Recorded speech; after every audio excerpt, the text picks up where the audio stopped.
हाय दोस्तों, नमस्कार। जैसा कि हमने आपको पहले इन्फॉर्म किया था कि हम आपके समक्ष जो है वेस्टर्न पॉलिटिकल थॉट का जो है श्रृंखला लेकर आएंगे, तो उसी को ध्यान में रखते हुए आज हम इसको स्टार्ट कर रहे हैं। तो सबसे पहले हम जो है जो दार्शनिक हैं उनको पढ़ने से पहले हम इसका बेसिक सा मतलब समझ लेते हैं कि राजनीतिक चिंतन है क्या और इसका इम्पोर्टेंस या महत्व क्या है, या इसको हम पढ़े क्यों। ठीक है, इन सब प्रश्नों को हम पहले समझ लेते हैं, फिर जो है दार्शनिकों को पढ़ना स्टार्ट करते हैं। तो सबसे पहले हम यह समझते हैं कि राजनीतिक चिंतन है क्या। तो राजनीतिक चिंतन को भी समझने से पहले हमें यह समझना होगा कि चिंतन क्या है, और चिंतन को भी समझने से पहले हमें यह समझना होगा कि चिंता क्या है। तो चिंता को अगर हम समझें तो चिंता हम कह सकते हैं कि हमारे समक्ष कोई समस्या या कोई ऐसी परिस्थिति उत्पन्न हुई जिसका हम सल्यूशन नहीं निकाल पा रहे हैं, बल्कि उसके बारे में खाली सोच रहे हैं बस। उसके बारे में हम निष्कर्ष निकाल ही नहीं पा रहे हैं, कोई दिमाग लग ही नहीं रहा है। यानी कि हम उसमें टेंशन कर रहे हैं, चिंता कर रहे हैं। तो चिंता क्या होती है? किसी समस्या को ऐसे ही जो है देखते रहना और उसका निष्कर्ष या सल्यूशन निकालने में असमर्थता ही जो है चिंता है। जबकि चिंतन जस्ट इसके अपोजिट है। इसमें क्या होता है, समस्याएं या परिस्थितियां तो वही रहती हैं, बट इसमें होता क्या है कि हम इसमें सल्यूशन निकाल लेते हैं, इसका सल्यूशन निकालने का प्रयास करते हैं। तो ये चिंतन होता है। अर्थात चिंता में हम खाली सल्यूशन नहीं निकाल पाते, सोचते रहते हैं समस्या को देखकर। और चिंतन में हम समस्या को देखते भी हैं, उसका हम मीमांसा करते हैं, तर्क वितर्क करते हैं, विचार विमर्श करते हैं, और उसके बाद हम सल्यूशन की ओर बढ़ते हैं। तो वो हमारा चिंतन होता है। अब हम राजनीतिक चिंतन को देखते हैं। तो राजनीतिक चिंतन जस्ट चिंतन ही है, लेकिन उसमें राजनीति शब्द जुड़ा है। जब राजनीति शब्द जुड़ जाए तो यानी कि इसमें राज्य जुड़ेगा। तो राज्य संबंधी जो मौलिक प्रश्न हैं उन पर हम विचार विमर्श करें, तर्क वितर्क करें और उसका सल्यूशन निकालने का प्रयास करें, वही हमारा जो है राजनीतिक चिंतन है। अब हम यह देख लेते हैं कि मौलिक प्रश्न क्या है, क्योंकि मौलिक प्रश्नों पर ही हम विचार विमर्श मीमांसा करते हैं। तो मौलिक प्रश्न है कि भाई राज्य क्या है। सबसे पहला क्वेश्चन या फिर समस्या ये है कि राज्य क्या है।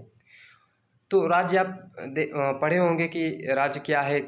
जो अलग अलग फिलोसफर हैं वो अपना अपना जो है परिभाषा देते हैं। तो बेसिकली आप देखते हैं कि राज्य उसे कहते हैं जिसमें एक जो है भूभाग हो, उस पर जनसंख्या निवास करती हो, और जनसंख्या को संचालित करने के लिए जो है सरकार हो, सरकार स्वयं संप्रभु हो, तो वह राज्य होगा। इस तरह के आप पढ़ के रखे होंगे। तो राज्य ये हुआ।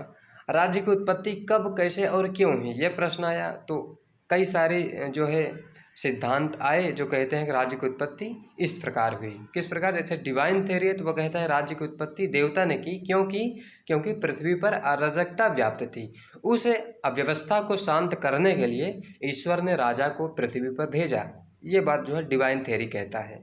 जबकि शक्ति सिद्धांत ये कहता है कि ऐसा नहीं था भाई, कोई ईश्वर नहीं राजा भेजा, बल्कि इस पृथ्वी पर जो पहले शक्तिशाली हुआ वही जो है सबको कंट्रोल किया और उन पर नियंत्रण स्थापित करके उन पर शासन किया, वही जो है राजा बना, राज्य का निर्माण हुआ। इस प्रकार इसके अपोजिट में फिर एक सिद्धांत आया है सोशल कॉन्ट्रैक्ट का। वो कहते हैं ऐसा नहीं था भाई, अव्यवस्था व्याप्त थी पृथ्वी पर, लेकिन लोगों ने ही मिलकर कहा कि ये अव्यवस्था हम कब तक झेलेंगे, और उन्होंने मिलकर समझौता किया और राज्य का निर्माण कर दिया। जबकि विकासवादी यह कहते हैं कि ऐसा नहीं था भाई। विकासवादी यह कहते हैं कि भाई एक व्यक्ति था, जब आदिम समाज था तो एक व्यक्ति था और घूम फिर कर जीवन यापन के लिए जंगल में घूमता था, लेकिन उसमें कुछ संवेग थे, इमोशंस थे। उन संवेग या इमोशंस को सेटिस्फाई करने के लिए उसने एक स्त्री से संसर्ग किया, यानी कि उसके साथ जो है भोग विलास किया, और उसके परिणाम स्वरूप जो है एक बच्चा पैदा हुआ, तो एक परिवार बन गया। और परिवार जो है बना, परिवार के मेल से, यानी कि कई सारे परिवारों के मेल से समाज बना, और समाज का विस्तृत रूप ही राज्य है। इस प्रकार की बात जो है चार सिद्धांत करते हैं। तो ये जो है इस पर बात हुई कि राज्य की उत्पत्ति कब और क्यों हुई और कैसे हुई। ठीक है, आगे अगला क्वेश्चन है कि भाई किसी को राज्य आज्ञा का पालन क्यों करना चाहिए। फिर ये आता है कि भाई राज्य आज्ञा का उल्लंघन कब कर सकता है कोई, ये प्रश्न आया। तो जो दार्शनिक थे इन्हीं प्रश्नों पर वो अपना तर्क वितर्क करके सल्यूशन ढूंढे हैं। ठीक है, फिर अगला क्वेश्चन है कि राज्य का कार्य क्या है। भाई वो राज्य का कार्य क्या है, लोग का कल्याण करना है, लोगों का विकास करना है, या फिर लोगों पर जो है निरंकुशता का व्यवहार करना है, उन पर शासन स्थापित करना है।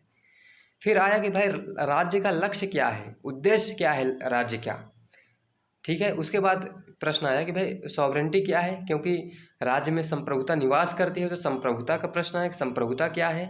फिर ये आया कि अधिकार क्या है, कर्तव्य, कानून, इन सब जो समस्याएं थी इन पर जो है दार्शनिकों ने विचार विमर्श किया।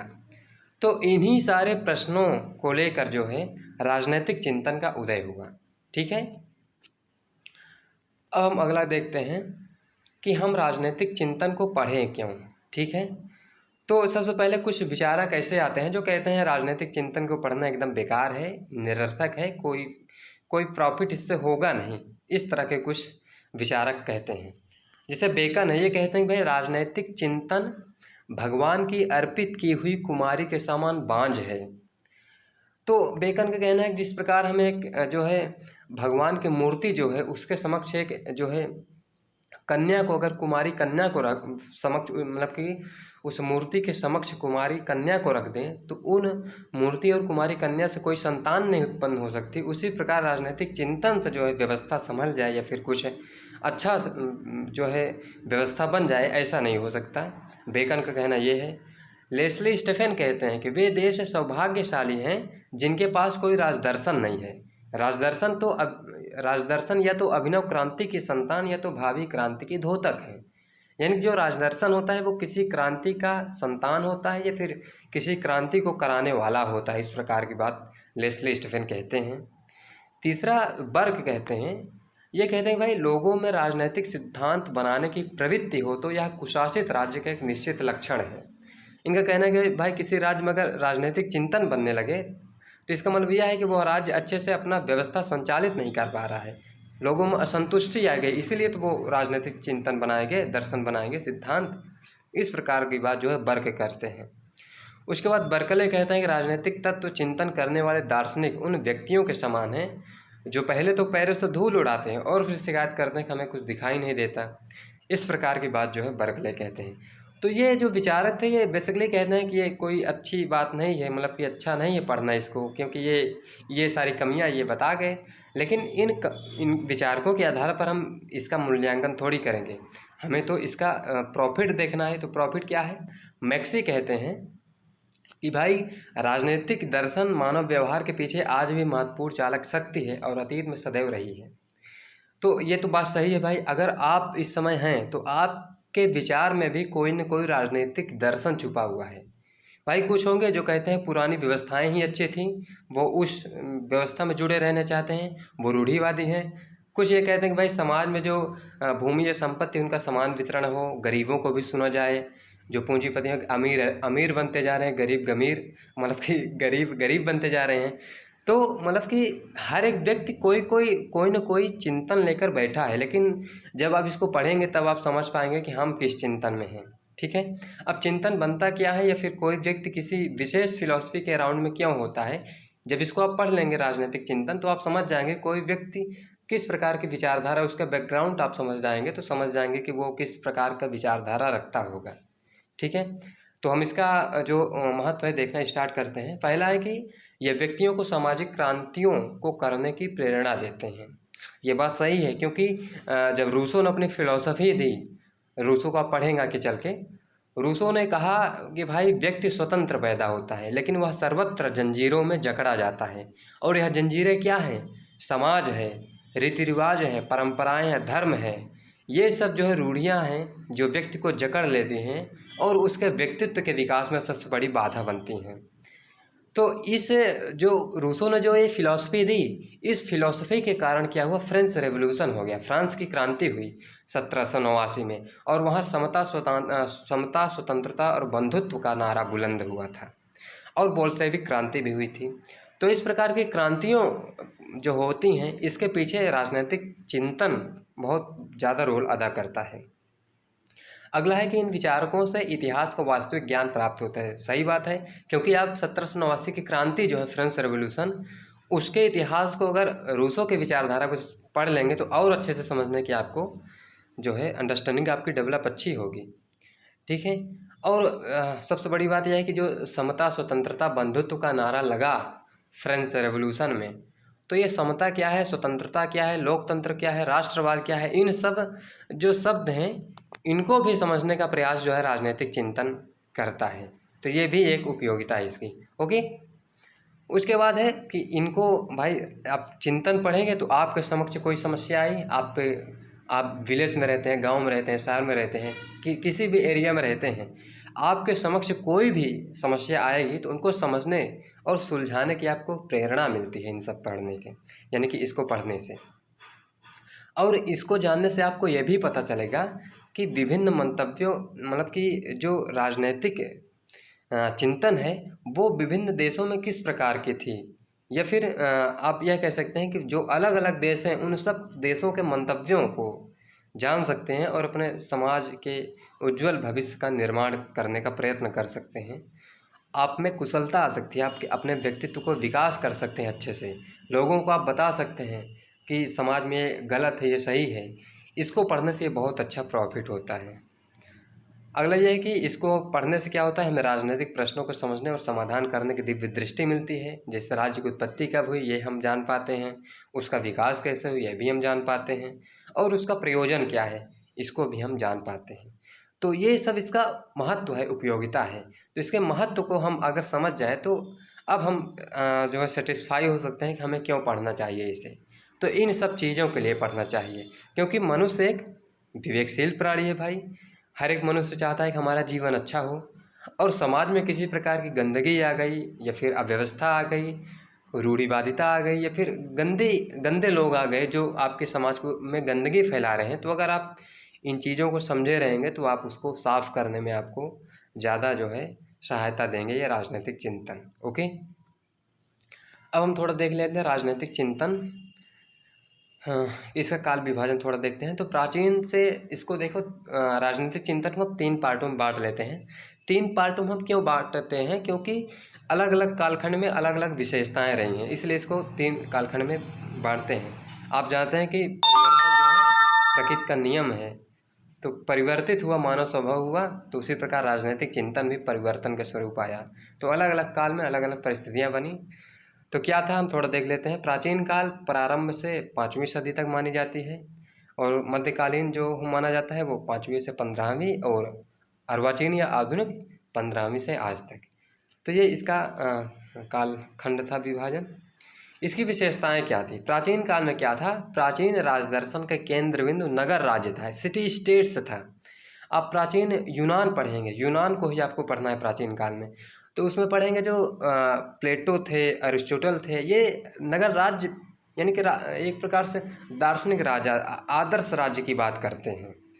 तो ये नगर राज्य के इर्द गिर्द ही घूमते रहते हैं, और इनका जो सिस्टम था या पद्धति थी एक प्रकार कह सकते हैं, इनका चरित्र था वो आचार प्रधान था, नैतिकता को वैल्यू देते थे। प्लेटो को आप पढ़ेंगे सद्गुण ही ज्ञान है ऐसी बात करेंगे, नैतिकता को बड़ी वैल्यू देते हैं ये। तो इस प्रकार की बात प्राचीन काल में थी। मध्यकाल में क्या हुआ, मध्यकाल में परिस्थितियां बदली। मध्यकाल को डार्क एज कहा जाता है, क्योंकि इस समय धर्म का प्रभुत्व बहुत तेजी से बढ़ा, और लोगों की सोचने और समझने की जो कैपेसिटी थी वो कम हो गई। लोग अंधविश्वास पर ज़्यादा विश्वास करने लगे, कोई भी घटना हो भगवान के ऊपर छोड़ देते थे कि ईश्वर करा रहा है, उसके पीछे तर्क वितर्क कुछ करते ही नहीं थे। तो इस समय इसका जो केंद्र बिंदु बना राजनीतिक चिंतन का वो धर्म हो गया, और इसका जो आधार था वो सार्वभौमवाद हो गया, यानी कि यूनिवर्सलिटी की बात करने लगे ये। अब जब ईश्वर की बात करेंगे तो यूनिवर्सल आ ही जाएगा, आप जानते हैं। आधुनिक काल में क्या हुआ, आधुनिक काल में आप जानते हैं कि फिर परिस्थितियां बदली, रेनेसा हुआ, धर्म सुधार आंदोलन हुए, जो है कई सारे क्रांतियां भी आप पढ़ेंगे मॉडर्न एज में। तो इन सब चीज़ों ने क्या किया, क्रांतियाँ क्यों हुई, क्योंकि राजनीतिक दर्शन बदला। और राजनीतिक दर्शन क्यों बदला, क्योंकि परिस्थितियाँ उस प्रकार की क्रिएट हुई। अब जब आप पढ़ेंगे इसको तो अच्छे समझ पाएंगे। तो इसमें क्या हुआ कि जो आधुनिक चिंतन का केंद्र बिंदु बना वो राष्ट्रीय राज्य बन गया, जो आज भी बना हुआ है इसका। ठीक है, तो इस प्रकार हम 3 कालखंड को अलग अलग परिस्थितियों के अनुसार देखते हैं। ओके, अब हम थोड़ा जो है ग्रीक पॉलिटिकल थॉट को देख लेते हैं। तो 2 प्रश्न आते हैं हमारे समक्ष क्या क्या आता है? पहला ये आता है कि क्या राजनीतिक चिंतन की उत्पत्ति यूनान में हुई थी, और यदि नहीं हुई थी तो यूनान को ही राजनीतिक चिंतन का जनक क्यों माना जाता है। इन दो प्रश्नों का उत्तर हम देखना प्रयास करेंगे। ओके, तो हेडिंग है हमारी कि राजनीतिक यूनान में क्रमबद्ध राजनीतिक चिंतन का उदय। ओके, तो बारकर कहते हैं, बारकर का कोटेशन है कि राजनीतिक चिंतन का श्री गणेश यूनानियों से ही होता है। उसके जन्म का यूनानी मानव का शांत तथा स्वच्छ तर्क बुद्धिवाद यानी कि रेशनलिज्म के साथ संबंध है। अब जब बारकर कह रहे हैं कि भाई वहाँ स्वच्छ तर्क बुद्धिवाद था, तो क्या जो अन्य सभ्यताएं थी उसमें नहीं था? भाई प्राचीन काल में भारत था, मिस्र था, ईरान, चीन, बेबीलोन, ये सब सभ्यताएं थी। तो क्या ये राजनीतिक दृष्टि से बंजर थी जो राजनीतिक चिंतन का उदय यूनान से हो रहा है? यहाँ के लोग तर्क वितर्क नहीं कर पा रहे थे, या फिर इनमें बुद्धि ही नहीं थी, विवेक ही नहीं थी? तो गैटिल कहते हैं कि नहीं, ऐसा नहीं था। जिन प्राच्य जातियों ने प्राचीन ग्रंथों में सबसे अधिक राजनीतिक चिंतन के दर्शन होते हैं, हिंदू, चीनी और यहूदी हैं वे, ऐसी बात गैटिल कहते हैं।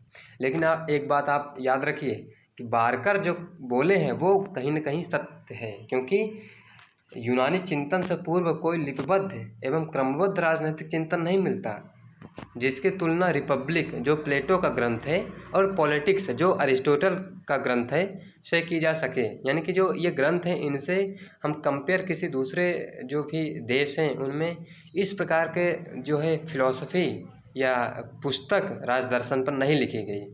और ये जो राजदर्शन लिखी गई, बुक्स लिखी गई या ग्रंथ लिखे गए, इनमें लिपिबद्ध और क्रमबद्ध पॉलिटिकल थॉट का जो है अध्ययन किया गया, सिस्टमेटिक एनालिसिस किया गया। इसलिए जो है यूनानियों को राजनीतिक चिंतन का जनक माना जाता है। अब ये देखना होगा कि क्या अन्य प्राचीन जातियां जो थीं वो राजनीतिक चिंतन देने में असफल क्यों हो गईं? भाई यूनान के लोग ही क्यों क्रमबद्ध जो है राजनीतिक चिंतन किए, वहीं जो है लिपिबद्ध अध्ययन हुआ, इसका सिस्टमेटिक एनालिसिस हुआ, जबकि अन्य प्राचीन जातियों में नहीं हुआ? तो ऐसा क्या कारण था? इसके दो कारण हैं। पहला तो ये है कि जो प्राचीन भारत, चीन, मिस्र ये सब देश थे, इनके जो निवासी थे ये आध्यात्मिक समस्याओं की ओर अधिक रुचि और निष्ठा के साथ आकृष्ट हुए। ये स्पिरिचुअल यानी कि आध्यात्मिक चीज़ों की ओर ज़्यादा जो है जुड़े हुए थे। ईश्वर, आत्मा, परमात्मा जैसे चीज़ों पर ये ज़्यादा रुचि अपनी व्यक्त करते थे। अब जो ईश्वर, परमात्मा, आत्मा की बात करेगा वो लौकिक जीवन की बात थोड़ी कर पाएगा, तो इसलिए ये जो है इस तरह की बात नहीं कर पाए। हालांकि भाई अपने भारत में कौटिल्य अर्थशास्त्र जो है वो बहुत ही विस्तृत तरीके से उन्होंने राज्य व्यवस्था के बारे में लिखा है, लेकिन फिर भी जब प्लेटो और अरस्तु की बात होती है तो इसके पीछे जो है उन्होंने एनालिसिस पहले ही कर दी थी। दूसरा कारण ये था कि इन देशों में विशाल एवं विस्तृत साम्राज्यों की स्थापना रही। इस कारण जनता राजनीतिक जीवन में कोई प्रत्यक्ष संबंध स्थापित ना कर सकी।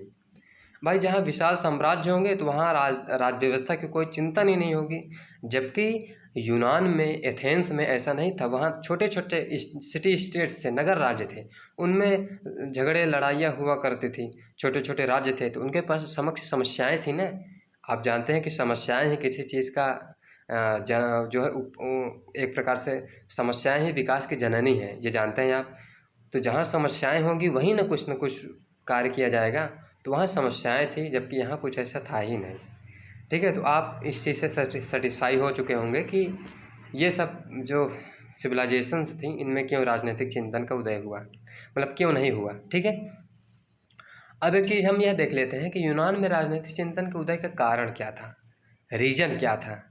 ठीक है, तो इन रीजन को हम अगले वीडियो में आपको बताएंगे।